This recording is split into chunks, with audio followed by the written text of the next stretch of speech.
Game changer మూవీకి ఎవరైనా వెళ్ళాలనుకుంటున్నారా? మీరు వెళ్తే మీ టికెట్‌కి న్యాయం జరుగుతదా? అన్యాయం జరుగుతదా? ఈ వీడియోలో చెప్తాను. Please Ram Charan die hard fans అయితేనే వెళ్ళండి. నార్మల్‌గా మూవీ ఎంజాయ్ చేద్దాం, సినిమా చూసి ఎంజాయ్ చేద్దాం అనుకునే వాళ్ళు ఇంట్లో కూర్చొని రీల్స్ చూసుకుంటే సరిపోతది. లేకపోతే ఐబొమ్మలు చూసుకోవచ్చు మీరు ఆ సినిమానైతే. అలా ఉంది సినిమా. అసలకి వాళ్ళు పెట్టిన మొత్తం సినిమా కుడిసిందే లవ్ స్టోరీ కాడ.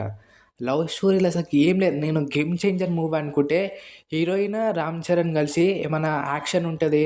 వాళ్ళకేమన్నా స్పై క్యారెక్టర్ లెక్క ఇట్లుంటదేమో అనుకున్నా.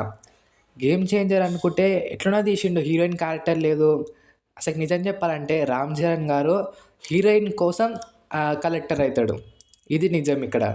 నేను చెప్పొద్దనుకున్నా గానీ ఇది చెప్పేస్తున్నాను. హీరోయిన్ కోసం అయితే కలెక్టర్ అయితాడు. మళ్ళా హీరోయిన్ కనపడదు మనకి సెకండ్ హాఫ్‌లో. ఇంటర్వెల్ మధ్యలో మనకి మంచిగెళ్తుంది మూవీ అనుకుంటాం. సెకండ్ హాఫ్‌లో మొత్తం గుడిచిపోతది. Movie start కాంగానే కుడిచిపోయింది. మళ్ళా మధ్యలో కొంచెం హోప్స్ చేస్తాడు. తర్వాతకి మొత్తానికి కుడిచిపోతది మూవీ చూసే వాళ్ళకైతే. అలా ఉంది మూవీ అయితే. నేను ఎక్కువ సోది పెట్టను.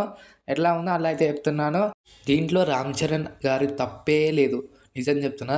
వాళ్ళు రామ్ చరణ్ గారు చేసిన ఆయన క్యారెక్టర్‌కి, ఆయన చేసిన యాక్షన్‌కి అదే 100% వర్త్. ఇక్కడేందంటే డైరెక్టర్ శంకర్ గారైతే మొత్తం స్క్రిప్టే గానీ, ఆ ఎడిటింగే గానీ, ఆ గ్రాఫిక్స్, వీఎఫ్ఎక్స్ యూజ్ చేసినోడు గానీ వాళ్ళందరూ తుప్పా చేసిర్రు సినిమానైతే. ప్రతి సినిమా హిట్ కావాలంటే ఒక మూవీ గానీ దాంట్లో సాంగ్స్ ఫస్ట్ మంచిగుండాలి.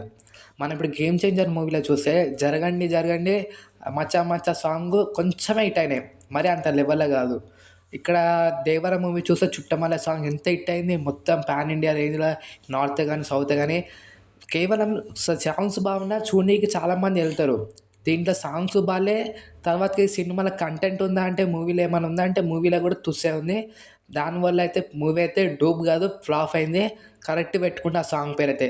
ఇలా సాంగ్స్ కూడా ఎంత దరిద్రంగా ఉన్నాయంటే ఆ వీఎఫ్ఎక్స్ ఏందో అసలు అదేందో 75 క్రోర్స్ అయితే ఖర్చు పెట్టిరంట మళ్ళా సాంగ్స్ కోసం.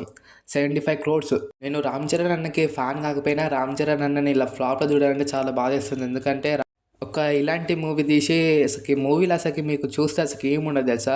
పాజిటివ్ చెప్పుకోవాలనుకుంటే 'ఎస్‌జే సూర్య' గాని చాలా మంచి క్యారెక్టర్‌లో చూడొచ్చు ఆయనని విలన్‌లా. మనం ఇప్పుడు 'నాని' సినిమాలో చూసినట్టు అలాంటి విలన్ క్యారెక్టర్ లేదు ఇలా. తుస్సే ఉంది అది గూడా. ఆయన గూడా విలన్ క్యారెక్టర్ గూడా అంత పవర్‌ఫుల్ లేదు. నాకు తెలిసి మూవీ అయితే 200,00,00,000, 500,00,00,000 అయితే కొట్టొచ్చు. దానికంటే ఇంకెక్కువ మనం ఎక్స్‌పెక్ట్ చేయలేం. వీడియో నచ్చితే లైక్ చేయండి. ఛానెల్ సబ్స్క్రైబ్ చేయండి.